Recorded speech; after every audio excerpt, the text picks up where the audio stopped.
السلام علیکم دوستوں، میں ہوں بلال حسین اور آپ دیکھ رہے ہیں میرا یوٹیوب چینل ماشاءاللہ۔ یہ بھی ساتھ اس میں شامل ہوتا ہے۔ لوگ سمجھتے ہیں کہ شاید نظر کرم اس کا معنی ہے۔ کائنات میں سب سے بڑی نظر جو کرم والی ہے وہ تو مدینے والے رسول کی، لیکن حضور نہ علم دیتے، تعلیم دیتے، تعلیم و تعلم کو پسند کرتے، سیکھنے سکھانے کا ماحول امت کو پیدا کرنا چاہیے، مزاج ہونا چاہیے کہ ہم کچھ سیکھیں گے سکھائیں گے۔ حضور معلم بن کے تشریف لائے، محبوب نے بیان کیا ہے کہ میں ایک استاد بن کر، حضور تعلیم دیتے تھے، سکھاتے تھے، تدریجاً لوگوں کو اسباق دیتے تھے، ایک ایک بات حضور کھول کر بیان کرتے تھے، تشفی کرتے تھے، انسانی ضرورت کے مطابق انسان کی تعمیر کے لیے حضور ارشادات بیان کرتے۔ ہم تعلیم نہیں دیتے، ہمارے ہاں یہاں تو ایک تو یہ ہے کہ سیکھنے کا مزاج ہی نہیں، طبیعت نہیں۔ ہم محافل کرتے ہیں، مجالس کرتے ہیں، تو اس میں بھی یہ ہوتا ہے کہ سارے کام الا ماشاءاللہ تھوڑی جگہوں کو چھوڑ کے زیادہ تر رٹے رٹائے ہوتے ہیں۔ یعنی نقیب محفل کی ذمہ داری ہے کہ جو بھی نعت خانات پڑھ کے رہے اس نے کہنا ہے بڑے اچھے انداز میں پڑھ گئے، اس بیچارے کی ذمہ داری یہی کہنا ہے اس نے ہر جگہ۔ اور اگر رات کو 1 بجے بھی تقریر کا ٹائم دینے لگا ہے تو پھر بھی اس نے یہی کہنا ہے اب میں بلا تاخیر اجازت دیتا ہوں، تو چلو گھنٹہ اور تاخیر کر لو۔ اگر 2 بجے بھی بلا تاخیر ہی ہے تو پھر تاخیر کس کو کہتے ہیں؟ رٹی رٹائی چیزیں جب ماحول کا حصہ بن جاتی ہے نا، یعنی ہمارے ہاں جلسوں کا محافل کا ماحول یہ ہے کہ فقط وہ بات کرو جس سے داد ملے، بلکہ بعض جگہ تو داد کا مسئلہ ہوتا ہے، بعض جگہ داد اور امداد دونوں کا مسئلہ ہوتا ہے کہ داد ملے اور کچھ امداد، بات وہ کرو جس پر نہ لوگ۔ تو پھر جب اس طرح کا مزاج بن جائے نا، فقط واہ واہ کا، فقط بلے بلے کا، فقط نعرے کے مزاج کا۔ مجھے اللہ کے فضل سے ڈھیر سارے شعر آتے ہیں، شعر میرا ذوق ہے، لیکن شعر ہے ذوق، اصل قرآن و سنت ہی ہے۔ اب ہمارے ہاں یہ ہوتا ہے کہ آپ کر لیں یاد اور لگوا لیں نعرہ، سارا دن نعرے لگواتے رہے۔ حضور نے تعلیم و تعلم کی بات کی، سیکھنے سکھانے کی۔ محبوب کریم صلی اللہ تعالی علیہ وسلم لوگوں کے سامنے علم کی روشنی پھیلاتے، حضور سکھاتے، اور اس طرح سکھاتے کہ بات بیٹھ جاتی، ذہن سازی کرتے لوگوں کو۔ اور ایک اور بات، بعض لوگ لوگوں کی انا جگا دیتے ہیں، انا، وہ اس طرح کی بات کرتے ہیں کہ سامنے والا جہال میں آ جائے، رد عمل ظاہر کرے۔ محبوب انا نہیں جگاتے، حضور ضمیر جگاتے،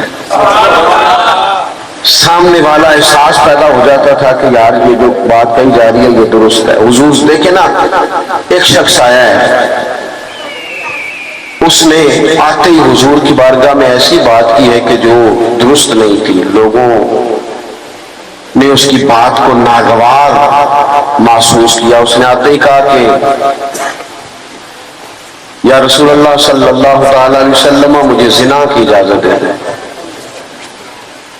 زنا کرنا ہے، معاذ اللہ ثم معاذ۔ اب یہ بڑی سخت بات ہے، اس نے کر دی۔ صحابہ کرام علیہم رضوان فرماتے تشویش ہوئی ہمیں کہ کیسی اس نے عجیب بات کی۔ حضور نے اسے بٹھا لیا اور بٹھا کر کے یہ تعلیم دینے کا انداز ہے، سمجھانا ہے، تعمیر کرنا ہے۔ کسی شخص کی شخصیت کے اندر اگر کوئی ایسا ماحول بن رہا ہے کہ جس سے وہ کسی گمراہی کی طرف جا رہا ہے تو اس گمراہی کو دور کرنا ہے۔ ہمارے ہاں لوگ ڈانٹ کے چپ بھی کرا دیتے ہیں کئی دفعہ، تو میں کہتا ہوں چپ کرا دینا اور ہوتا ہے اور مطمئن کر دینا، ان دونوں میں فرق ہوتا ہے۔ اگر آپ چپ کرا دیں گے تو بغاوت بھی پیدا ہوتی ہے بعض اوقات، اور اگر آپ مطمئن کر دیں گے تو سامنے والے کی تسلی اور کئی لوگوں کی تسلی کا بھی باعث بنے گا۔ یا رسول اللہ صلی اللہ تعالی علیہ وسلم زنا کی اجازت دے، معاذ اللہ ثم معاذ اللہ۔ حضور نے بٹھا لیا، اور یہ دیکھیں کتنی حضور تعلیم کس طرح دیتے ہیں، کس طرح شعور کے قریب بات کرتے ہیں۔ حضور فرمانے لگے تو پسند کرتا ہے تیری ماں سے کو زنا کرے، اور انداز حکمت والا۔ اس کی آنکھیں کھل گئی. یہ کیسے ہو سکتا ہے؟ ضرورت ہے کسی کی؟ کہا تیری بیٹی سے، تیری بہن سے، تیری خالہ سے، تیری پھپھی سے. اس کی آنکھیں لال ہو گئی. میں نام بھی نہیں لینے لیتا. اب محبوب کریم نے نا ایک بات سمجھائی جو ماحول میں شستگی پیدا کرتی ہے. آپ کبھی غور کریں، ملت کے سارے جوان غور کریں. حضور نے فرمایا ماشاءاللہ آپ دیکھ رہے ہیں ہمارا یوٹیوب چینل. ماشاءاللہ جزاک تیری اللہ. آنکھوں میں غصہ اتر آیا ہے، جس سے تو زنا کی اجازت مانگ رہا ہے وہ بھی تو کسی کی بہن ہوگی نا، وہ بھی تو کسی کی بیٹی ہوگی نا جس کے بارے میں تو بات کر رہا ہے. تو اب آپ میری بات کو سمجھ لیں کہ جو بات بندہ اپنے گھر کے لیے پسند نہیں کرتا. میرے پاس ایک نوجوان آیا، کہنے لگا میرے ابا جی کو سمجھائیں، میں نے مرضی کی شادی کرنی ہے اور ہر صورت کرنی ہے. اور ظاہر ہے جو مرضی کی شادی کر رہا ہے معاذ اللہ وہ پہلے غیر محرم سے بات بھی کرتا ہوگا. میں نے مرضی کی شادی کرنی ہے. میں نے اسے کہا بالکل ٹھیک ہے. وہ دلیلیں دینے لگ گیا. ہمارے یہاں لوگوں کو اپنی مرضی کی دلیلیں بھی آتی ہیں، اسلام میں جائز ہے، اخلاق میں جائز ہے، قانون میں جائز ہے، فلانی جگہ جائز ہے، ساری باتیں یاد آ جاتی. میں نے اسے کہا کہ تو میرے پاس آ. میں نے اسے اکیلے میں کہا پتر ایک بات صرف کرنی ہے، تمہیں ناراض نہیں ہونا، صرف ایک. جتنی باتیں تم نے کی میں نے ساری قبول کر لی. بس میرا سوال یہ ہے کہ پسند کی شادی کرنا صرف تیرے لیے جائز ہے یا تیری ہمشیرہ کے لیے بھی جائز ہے؟ یہ سبق دے دے مجھے. اس کا جواب دے کہ تیری بہن کے لیے بھی تو جائز ہے نا کہ اگر وہ چاہے تو پسند کی شادی. چپ کر گیا. کہنے لگا وہ تو ایسی نہیں. میں نے کہا چل تو ہے نا. وہ ایسی نہیں تو ہے نا. اللہ کرے ایسی ہو بھی نہ. صرف مثال سمجھانے کے لیے عرض کی ہے کہ ہم جب دعوے کر رہے ہوتے ہیں کسی کی بہن کے لیے تو انداز اور ہے، اور جب بات ہمارے گھر میں آئے تو میرے بھائی حضور نے تو ان کو غیر کہا ہی نہیں. ہر کلمہ پڑھنے والی خاتون ہماری بہن ہے اسلامی رشتے سے. تو نبی پاک علیہ السلام نے اس سے کہا کہ اگر یہی بات میں تیرے گھر کے لیے کروں تو اس کی تو کیفیت ہی بدل گئی. یہ ہے حضور کا تعلیم دینے کا انداز. اب محبوب نے اس کے سینے پہ ہاتھ پھیرا، اس کے لیے دعا کی. کہنے لگا یا رسول اللہ کرم ہو گیا ہے، میرے دل سے یہ بری خواہش ہی دور ہو گئی ہے. تو حضور تعلیم دیتے، سکھاتے، تعمیر کرتے، لوگوں کو علم دیتے، روشنی دیتے. نبی پاک صلی اللہ تعالی علیہ وسلم تدریجاً لوگوں کو سمجھاتے. حضور نے نا لوگوں کو سمجھایا تھا. پہلے لوگ کسی عقیدے کے قائل ہی نہیں تھے. محبوب نے سمجھایا کہ دنیا مختصر ہے.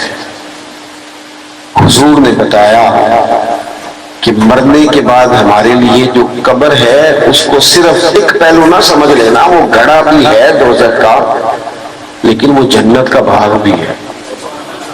نبی پاک نے لوگوں کو ایڈوکیٹ کیا، تعلیم دی، سمجھایا کہ تم ایک نظریاتی زندگی گزارو. فقط یہ 50-60 سال کی کل زندگی نہیں، یہ تو تمہیں بھیجا گیا ہے کام کرنے کے لیے، کاشتکاری کرنے کے لیے. مرنے کے بعد تم نے اس کاشتکاری کا پھل کاٹنا ہے. تو اب یہ تعلیم اتنی راسخ ہو گئی لوگوں کے دلوں میں، اور صرف لوگوں کو نہیں سمجھایا. وہ ہمارے یہاں پیرانے نظام یہ کرتے، لوگوں کہتے ہیں فقیر ہو جاؤ، فقیر ہو جاؤ، فقیر ہو جاؤ. لوگ فقیر ہوتے جاتے ہیں اور پیر صاحب امیر ہوتے جاتے ہیں. وہ مالدار ہوتا جاتا ہے، لوگوں کو فقر کا سبق پڑھاتا جاتا ہے. نبی پاک علیہ السلام نے لوگوں کو جب یہ کہا نا کہ زندگی چند روزہ ہے تو یہ تعلیم لوگوں کو تو دی، لیکن اپنا حال یہ تھا ایک وقت روٹی کھائی اور 3 دن وقت فاقہ کھایا. محبوب نے چٹائی پر آرام فرمایا. حضور موٹے بان کی چارپائی پہ لیٹے، موٹے بان. اور حضرت عمر فرماتے میں تبن سخت تھا لیکن حضور کی کمر پر جب میں نے چارپائی کے نشان دیکھے تو میں رو پڑا.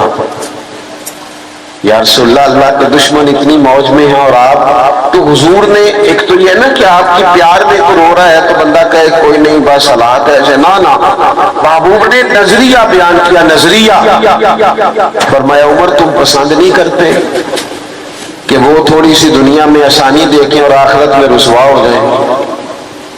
اور ہم دنیا میں تھوڑی سی مشکل دیکھیں اور آخرت کی ساری عزت اللہ ہمیں ہی عطا فرما دے، تو حضور تعلیم دیتے، سمجھاتے، قائل کرتے، دلیل دیتے، لوگوں کو سمجھ آتا، اور وہ پھر شعور اتنا بلند ہوا، اتنا بلند ہوا، اتنا بلند ہوا، یقین، علم الیقین تک سے شروع ہو کر عین اگر ہمارے ویڈیو اچھی لگی ہو تو اسے ضرور سبسکرائب کریں اور گھنٹی والے نشان کو دبائیں۔ جزاک اللہ، ماشاء اللہ۔ میرے پیارے دوستو، دعا ہے کہ آپ جہاں بھی ہیں خوش رہیں، آباد رہیں، شاد رہیں، ماشاء اللہ، جزاک اللہ۔